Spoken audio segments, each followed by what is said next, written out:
people don't burn out because of what they do. People burn out because they forget why they're doing it.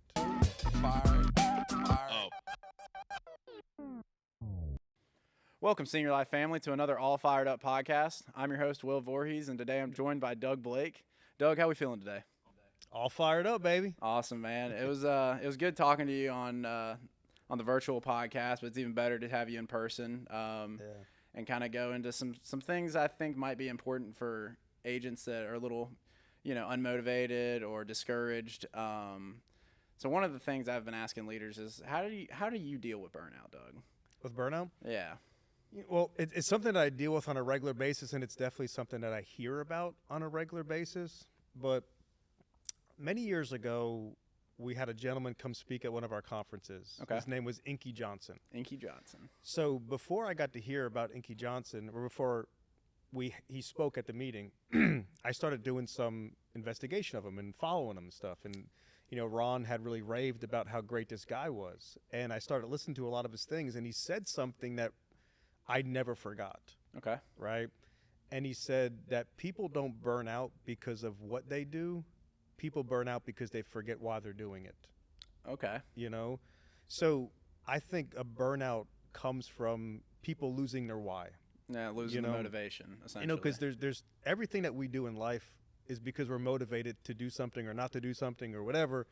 So, and everybody has these goals, and as we get older, our goals change. Like maybe you want to buy a new truck, and that's just the most important thing that you want to do. So I'm going to cut grass all summer because I want to buy a new car, right? Yeah. But then once you buy that car, now what?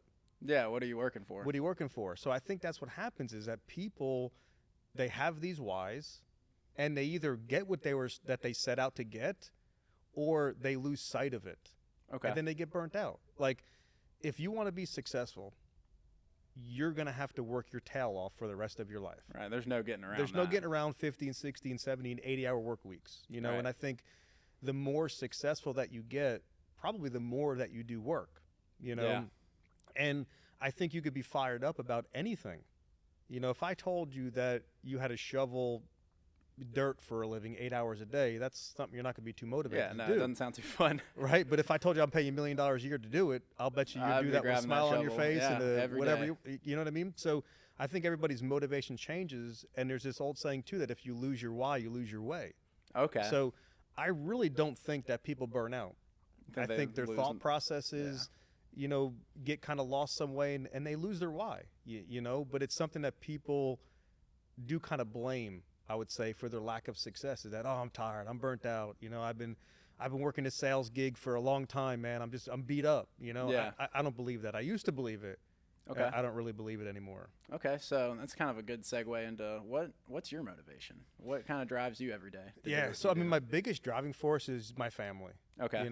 And it extends beyond my immediate family, my wife and my 2 kids. Is I want to really prove to them that you can do anything that you want to do. And it doesn't matter where you start, that it matters where you finish. I like that. Because I started out in this business in a pretty bad position. I started off on a 50% contract, many layers deep from the top. Right. So I couldn't get nowhere. I was very limited. Right. And that was with the previous company, correct? At my previous company, yeah. Okay. And, it to go from there to where I am now proves that if you want something bad enough, you can do it. Right. Because if I didn't want it bad enough, I wouldn't be here. Right. Yeah, we wouldn't be having this conversation. So I definitely want to prove to, mainly my wife and my children, most importantly, that if you want something bad enough, you can do it. And it doesn't matter what your background is or how smart you are, or how much money you have. You can do whatever it is that you want to do. It's all about just how hard you work. Yeah. And I set out I wanted to build a massive insurance organization. Okay, and so when you got into the insurance space, was that something you kind of knew right off the bat that you wanted to build a team, or was it more of let's get some sales first, let's do this, do that, and then start to grow your business? Where did the business kind of come into play in your career? So I feel like deep down inside, like I always had like leadership in me. Okay. Right? Yeah. I don't know if that sounds conceited or not, but like I get where you're I always from. liked being the man. Yeah. I like being the one that people looked up to. You know, I really always enjoyed that my whole life. So I think business was always just kind of in my DNA. When I majored in business in college, that was my major. Okay. And I majored in business in college because I wanted to own my own business one day. Right. So that was my goal. Like, that was just what I thought I had to do, you know? So, you know, when I first came on board to the insurance industry, I wasn't really, I kind of liked the idea of having a huge team, but I wasn't really there yet. My main first thing is I just wanted to write some business and make some money. Right. Because I came out of the mortgage and real estate business kind of flat on my face. Yeah. With the So crash. I was in like survival mode. Yeah. You know, so I woke up every day like, I just need to pay my bills. Yeah. You know, I wasn't focused on long term. Like, I was just focused on like the right then and there. Right. Like, I needed to pay my bills, pay my rent, you know, That's get pretty food good on the table. motivation, isn't it? Yeah, that's all I had space for at the moment. Right. You know, but once I kind of got pretty good at that, and I saw other people around me like making literally millions and millions of dollars, I'm like, there's no way that, like, You're right. You like almost, they're not better than me. Yeah. You know what I mean? And I used to think that it was luck. You know, they got lucky. That's easy to. It's kind of it's really easy to pin that. But on it's not that. No. It's not. But it's easy to pin that on there. You're right. Yeah. You know, I used to think that they just, you know, that they got it handed to them, and you know, some people get a little bit of a boost, but at the end of the day, it's easy to become successful. I think it's even harder to stay successful. Okay. You know, so when I started kind of seeing that, I realized very quickly that where I was, I could have maybe gotten successful growing and building a business, but I couldn't keep it. Okay. There just wasn't any room.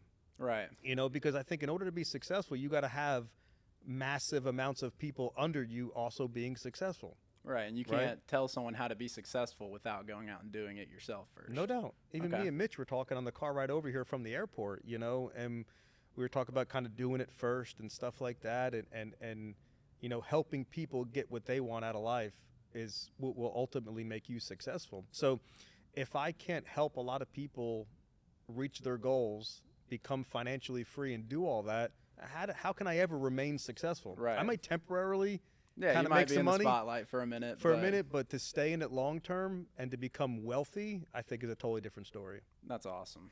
And so that kind of is a good place to lead into for these agents that are having trouble being successful. Yeah. You know, a lot of the stuff I hear is, oh, well, everybody just keeps telling me no. You know, like, oh, no, I don't want to hear your offer. No, I don't want this or that. Kind of how do you deal with objections? Like, what's your go-to, I guess? Okay. So it's a great question.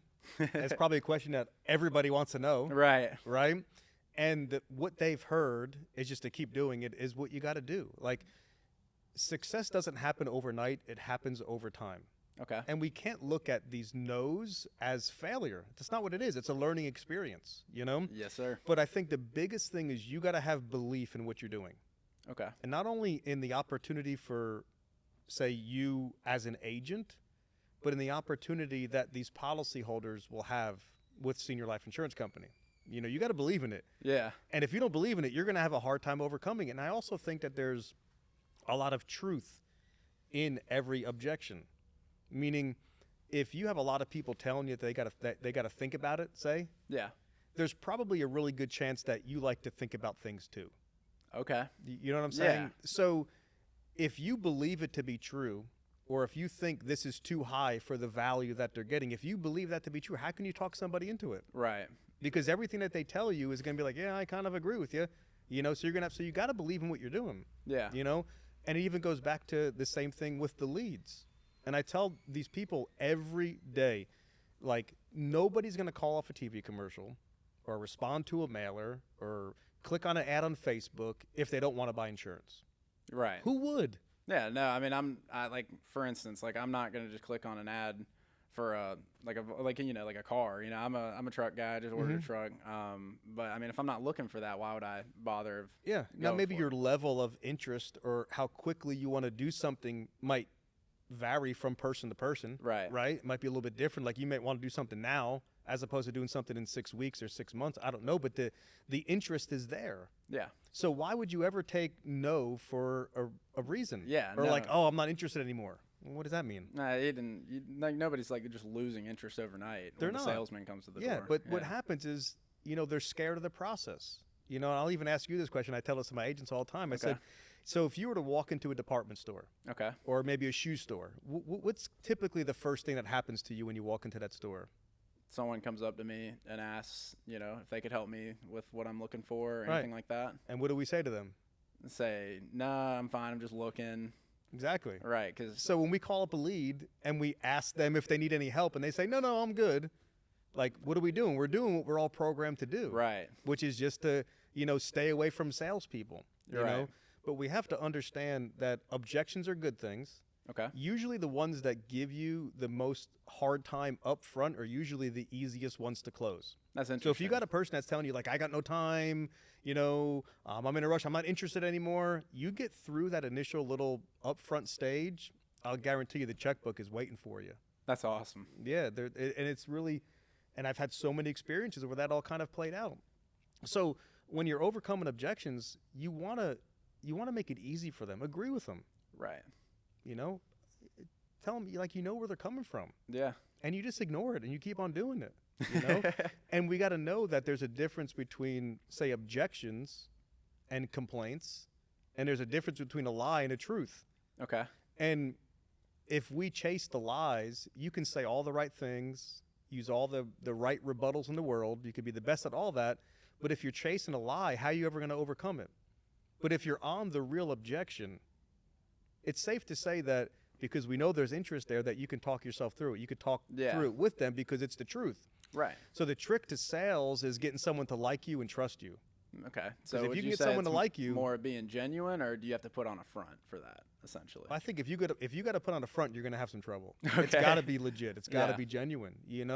Like, you really got to care about the interest of other people. Yeah. And if you don't, these seniors, it's like, how they say dogs can smell fear? Right, they can sense. Seniors, same thing. Okay. Same thing. They know if you're full of it. Yeah. They know. They can sense it. Even if, in person, they can see right through it, and over the phone, oh man, they can sense it. It's even worse. It's even worse. Yeah, man. You got to be genuine. You got to come from a place of service. Yeah. And I think if you come from a place of service, you can get people to like you. They're gonna trust you, and everything else just kind of seems to fall into place. Yeah. That's awesome. So, I mean, kind of just to summarize is to not take the no for an answer, to learn from it.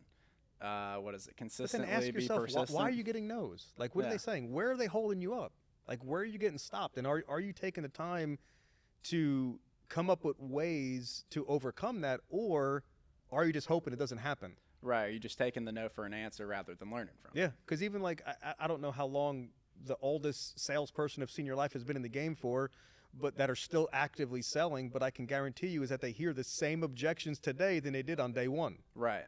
So are you hoping they don't come up, or are you trying to, figure out ways to overcome them? Nice. Are you becoming a master of your craft? Just like what's your favorite sport? Football. Football. The first time you threw a football, you probably wasn't that good. Oh, no, it was terrible. My dad used to be a quarterback in high school, too, and college a little bit, and he gave me all kinds of yeah. So imagine Tom Brady going to play without practicing. Right. And just hoping that, come Sunday night or Monday night, like, it's just all going to fall into place because he's Tom Brady. Right. Where I know factually that he probably practices more than anybody. Right. In fact, I just heard he's coming back to the NFL. Yeah, He just came back out of retirement. Like, he went to go spend a couple of months with his kids and family and realized he's got to go play again, And it's got to keep winning. Robert was out in Bahamas one time and they had someone was watching Tom Brady throw the football. And his girlfriend or wife or whatever was recording him. And they were like dissecting, and he's on vacation in the Bahamas. Right. And dissecting his throw to like the nth degree. That's why he's so good. It's not because he's Tom Brady. Right. You look at what's his name, from the Lakers that just passed away recently, Kobe Bryant. Kobe, yeah. He's the first one in the gym, last one to leave. Right. If you want to get good at something, you gotta practice. So I think a lot of people, they come into this game expecting to be a winner expecting to be a winner. Bat, Natural talent's only going to take you so far, but if you don't make a commitment to learn how to overcome those objections and deal with them, you're going to have a hard time. That's good advice, just not even just for sales, but just for life in general, you know? And then so kind of something else I want to cover is, have you had, what are kind of some of the bigger obstacles you've noticed in building a business? Because you've built quite an impressive business, I must say. So what kind of roadblocks, bumps in the road that you've kind of come across? I think I've probably came across it's about as many as you can come across, Yeah. And it's kind of funny you say like bumps in the road. So when I started in this business, one of my early mentors told me, Doug, this business is like an unpaved road with a lot of potholes, right? And it's our job is as we go down that road to fill as many of those potholes as possible so it's a little bit smoother for the next guy. Yeah. And again, I don't know why, like my life, I have a lot of these little sayings and just like some things I just never forget. Like I never forget that my grandfather told me that when you see somebody tap their brakes that you should start slowing down. When you see the brake light, I don't know why, and these little things, and you just never forget them. I've heard the same one too. So that's one that I've heard, and so I've thankfully encountered a lot of them. And I think it's a necessary part to growing and building a business because the next person that comes along is going to encounter, just like we said, that you hear the same objections day one as to year 30. Yeah. Right? So nothing changes. So if you don't go through it and successfully go through it, then you're not going to be able to talk the next guy or girl through it also. And show them how to be successful. It all kind of comes full circle, doesn't it? It really does. So to give you a couple of examples, like one year I was doing 70,000 in production 1 year early on. Okay. In that same 12-month period, I got up to doing over 700,000. Oh, wow. Okay. In 12 months. Yeah. Huge growth. No, What do we know? When things grow that fast, what happens? Yeah. It crumbles just as quickly. So now I was back down to 70,000, not even 12 months after that. Oh, wow. You know? So just little things like that. Like this business is and will always be 2 steps forward, 1 step back. Okay. The steps back, I think you really can't control. Right. The steps forward, you can. Yeah. So if you stop taking steps forward, those steps back are going to put you out of business. You know? But I've been through it all. I mean, I've been behind on lead debt to the degree that at my previous company that my manager wouldn't even give me any more leads. Oh, wow. Okay. I've gone months without getting pay-throughs here at Senior Life because of mistakes I made in growing a building, and things like that. And I've written good business and had a lot of chargebacks too. Like I've been through it all. Right. And it was never because I tried to do the wrong thing. It's because I was just trying to figure out my way. Yeah. And for me, my whole life has always been like learn the hard way. Yeah. Like I got caught doing everything. My brother got away with everything. Like the one time I'm going to do something bad, I got caught. Yeah. Like just how it was. That's how it goes. Yeah. So, but with me is when something that I do that I know is wrong, I'm going to do my dead level best to make sure it doesn't happen again. That's good. So I just try to learn from it. And you're going to make mistakes. You're going to have downfalls, and you just got to learn from it and do your best to not make those same mistakes again. And you're still going to make mistakes. Oh, yeah.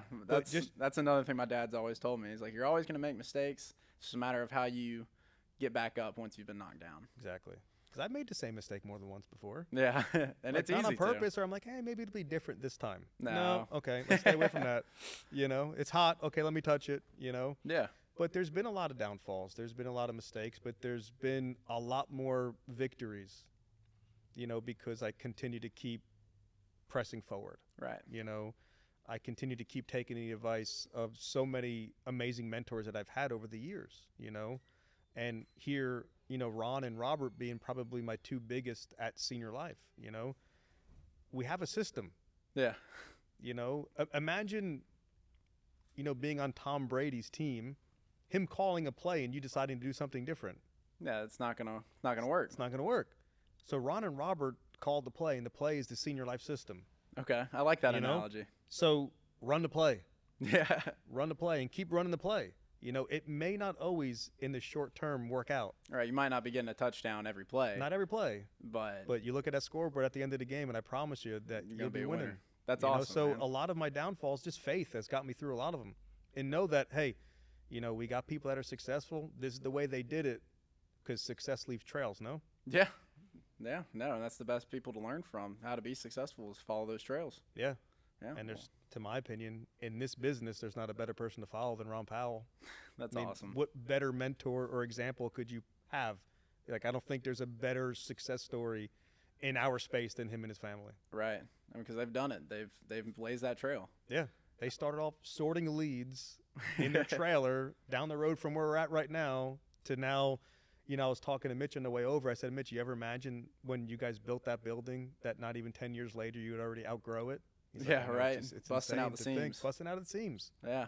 You know, it's phenomenal. Yeah. So in our last podcast, last time we talked, we'd kind of gone over the club, or I guess like the award that you got, the what you're wearing right now. Yes. For anybody that hasn't seen that last podcast, can you explain the gold jacket for us? This is the Millionaires Club jacket. And what does that mean, Millionaires Club jacket? So you have to become I can't really talk about that now that we're, you know, in public. Now I can't tell you. So it's the Millionaires Club is you have to deposit net income of over $1 million over your career at Senior Life. That's awesome. So I think maybe 3 years ago, we had the inaugural. Is that how you say it? Inaugural, yeah. Inaugural class, and there was about 15 or 20 of us that received jackets, and then every year, they've been adding more and more to it. I think last time was another 5 or 6 people. It's just that's awesome. Really cool because I think it really says something about you when you do it with one company.